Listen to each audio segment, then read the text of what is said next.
Hello everyone and welcome back to another sharing video here on Dinh Duy Cuong's channel. In today's video, I'm going to answer a specific question from one of my students.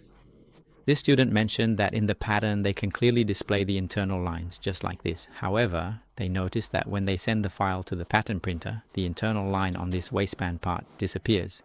Even though they can see it in the pattern view, the file sent to the printer is missing that line. So if you are encountering a situation like this one, here is a guide on what you should do.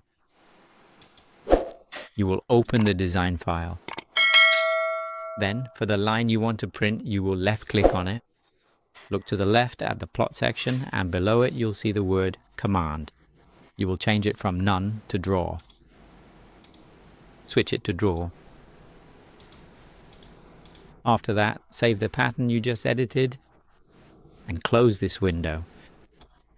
You will open the Layout section and update it. You will update the layout.